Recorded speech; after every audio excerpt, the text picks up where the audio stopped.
दोस्तों, पिछले भाग में मैंने पत्थर चट्टा के बारे में बताया था, उसके बारे में विस्तृत रूप से जानकारी दी थी। उसी का दूसरा भाग बना रहा हूँ। इसमें भी आपको कुछ उससे जुड़ी अन्य जानकारियाँ भी दूंगा इसके बारे में। जैसा कि पिछले वीडियो में मैंने बताया था कि इसका पत्तों का सेवन किया जाता है। इसकी जो मात्रा होती है वो लगभग 2 पत्तों के आसपास होती है। आप 2 से 3 पत्ते इसका नियमित रूप से 2 बार सेवन ज़रूर करें, सुबह और शाम। अगर आपको मूत्र संबंधी किसी तरह की बीमारी है, पेशाब अगर खुलकर नहीं आता है, तो उसमें भी आप इसका सेवन कर सकते हैं। उसमें भी आपको उत्तम लाभ मिलता है। अगर आपके पेट में भी अल्सर हो गया है या जख्म हो गया है, तो उसमें भी आप इसका सेवन कर सकते हैं।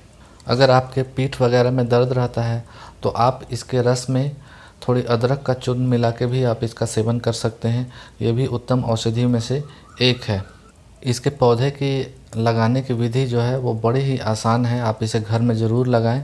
आप किसी से भी पत्थर चट्टा के पत्ते 2-4 पत्ते मांग कर लाएं और उसे पत्तों को लाकर बस आपको मिट्टी में उसको दबा देनी है। मिट्टी को खोद लेना है और मिट्टी को खोद के उसको भुरभुरा कर देना है और उस पर पत्तों को ऊपर से डाल देना है।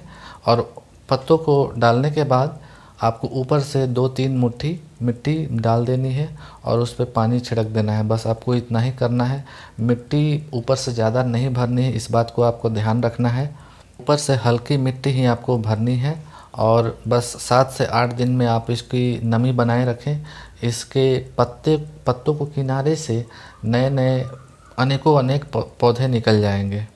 इसका जो पौधा है वो बहुत तेज़ी से बढ़ता है, तो ये आपको 20 से 25 दिन या 1 महीने में अच्छी तरह ग्रोथ दिखाएगा और आप इसका सेवन भी कर सकते हैं इसके पत्तों का। इसका जो पौधा है वो प्रोपेगेट होने के लिए पत्तों से ही होता है और समय समय पे इसके पत्ते जो हैं अपने आप गिरते रहते हैं और वो अपने आप गिर के नए पौधों में परिणित होते रहते हैं। तो एक बार आपने पौधा लगा दिया तो उससे अनेक पौधे हो जाएंगे, उसकी चिंता आपको नहीं करनी है। और ये हमेशा हर मौसम में सर्वाइव करता है। तेज़ धूप में भी ये सर्वाइव कर जाता है। इसका कोई ख़ास ख्याल रखने की भी आवश्यकता नहीं है। समय समय पर इसे बस पानी देते रहें, ये फलता फूलता रहेगा। इसके पुष्प जो हैं वो गुलाबी रंग के होते हैं और नियमतः ज़्यादातर बरसात में या फिर जो हमारे ऑटम सीजन है उसमें ये इसके फूल निकलते हैं। इसके पत्तों को यदि आप सेवन करें तो इसका जो पत्ता है वो किसी तरह का भी कड़वा बिल्कुल आपको नहीं लगेगा। ये हल्का सा नमकीन और खट्टा लगेगा और 100 में से 95 आदमी को इसका सेवन करने में बिल्कुल ही तकलीफ़ नहीं होगी। आप इसको आसानी से खा सकते हैं। किसी तरह का कड़वाहट इसमें आपको अनुभव नहीं होगा। तक संभव है आप इसके ताज़े पत्तों का ही सेवन करें। मैं हमेशा यही राय देता हूँ। कई लोगों को इसके पत्ते का स्वाद बहुत ही स्वादिष्ट लगता है। अगर आप इसके पत्तों को चबा कर खाएंगे तो सबसे ज़्यादा उत्तम लाभ मिलेगा, क्योंकि चबा कर खाने से आपका मुंह का जो सलाइवा है यानी कि लार जो है वो अच्छी तरह से मिक्स होकर जाता है और वो आपको पचने में और इसका लाभ पहुंचाने में बहुत ही मददगार होता है। इसका और भी लाभ आप देखना चाहते हैं तो आप इसमें त्रिधारा के पत्तों को भी मिलाकर खा सकते हैं।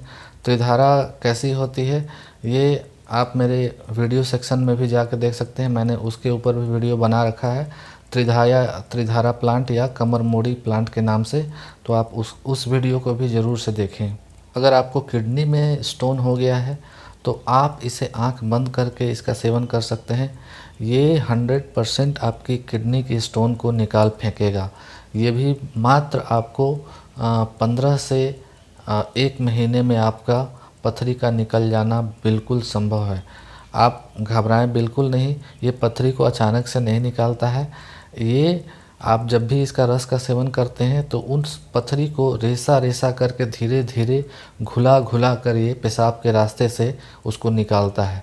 इसीलिए इसको निकालने में 15 से 1 महीने लग जाते हैं। आप इसको खाते रहिए और पथरी आपकी अवश्य निकल जाएगी। आप जाकर फिर अपना टेस्ट करा सकते हैं, अल्ट्रासाउंड वगैरह करा सकते हैं, आपको पथरी बिल्कुल गायब मिलेगी। अगर आपको पेशाब में भी जलन की समस्या है तो इसमें भी आप इसका लाभ ले सकते हैं। अगर किसी स्त्री को श्वेत प्रदर की समस्या है या सफ़ेद पानी आने की समस्या है तो उसमें भी इसका लाभ बहुत ज़्यादा मिलता है। गठिया जैसे रोग में भी इसका सेवन अति उत्तम है। इसके साथ ये पौधा लीवर को भी दुरुस्त रखने में सक्षम है।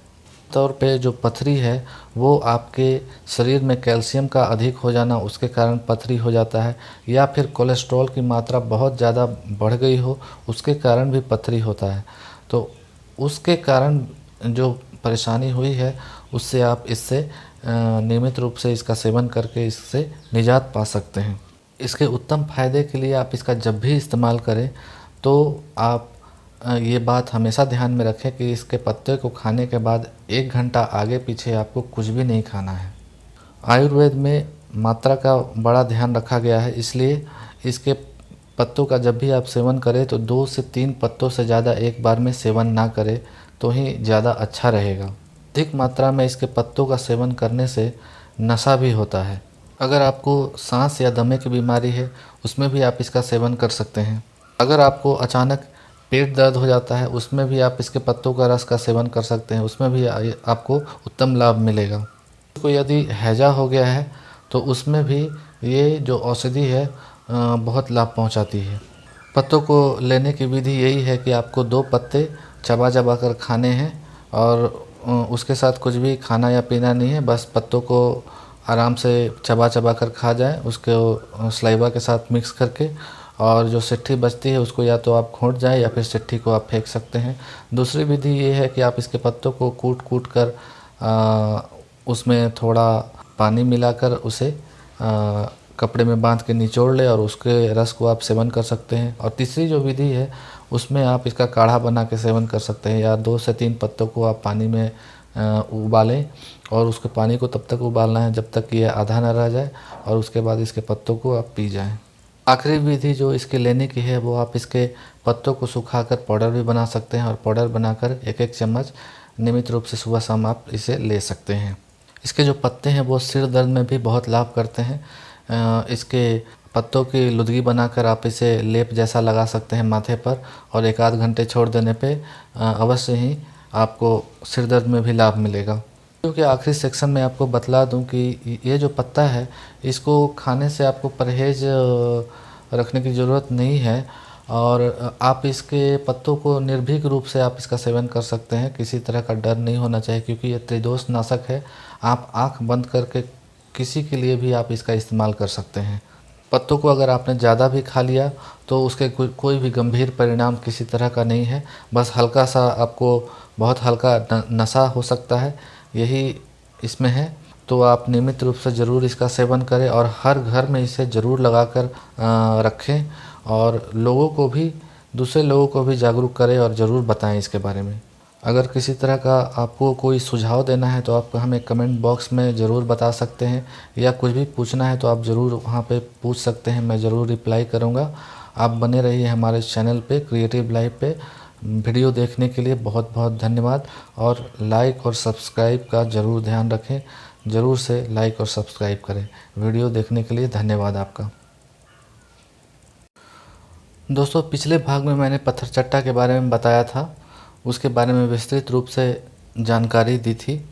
उसी का दूसरा भाग बना रहा हूँ। इसमें भी आपको कुछ उससे जुड़ी